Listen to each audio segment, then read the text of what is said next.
The BUSIA one-stop border post is the best performing of the 13 OSBPs that are fully functional.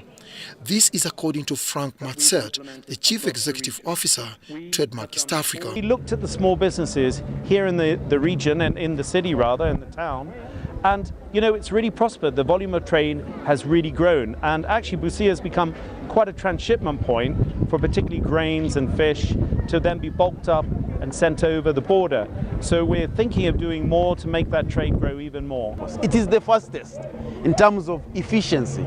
The interventions you are seeing in BUSIA and Mutukula and all where the one-stop border posts are measured independently. The state-of-the-art border post, commissioned by Presidents Yoweri Museveni of Uganda and Uhuru Kenyatta of Kenya, was funded by the United Kingdom's Department for International Development, DFID, through Trademark East Africa to the tune of $13 million, about 47 billion Ugandan shillings. Let us work together to open up our region.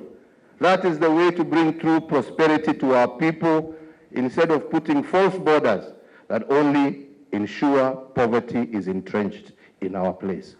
We want to compete with the giants, and to compete with the giants, we must be also giants. Hii kituo cha hapa bado kuna vitu ambavyo vinakosa. Tunataka waweke X-ray, vyuma vya kupiga picha ndani ya gari bila kufungua. Hii mambo ya fungua, hii mambo ya hali ya duni.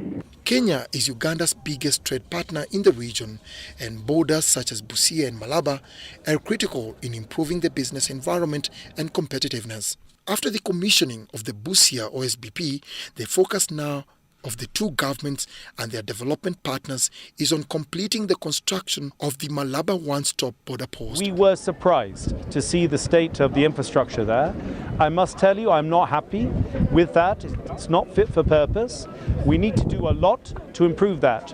Already, I've met the commissioners of customs from both countries to convene a meeting at Malaba in the next few months to try to sort out that problem. And just last month, the Secretary of State for International Development in the UK, the Right Honourable Penny Mordaunt, committed to increase our support up to £211 million for the next phase of Trademark East Africa. The systems in place at the OSBPs enhance the monitoring of transit goods along the northern corridor, eases the sharing of information, in addition to improving coordination of revenue systems in Kenya and Uganda. The leaders have spoken. These one-stop border posts are not supposed to separate the people of Uganda and Kenya. On the contrary, these one-stop border posts are supposed to foster socio-economic growth. Dennis Igoa for UBC News at the BUSIA border.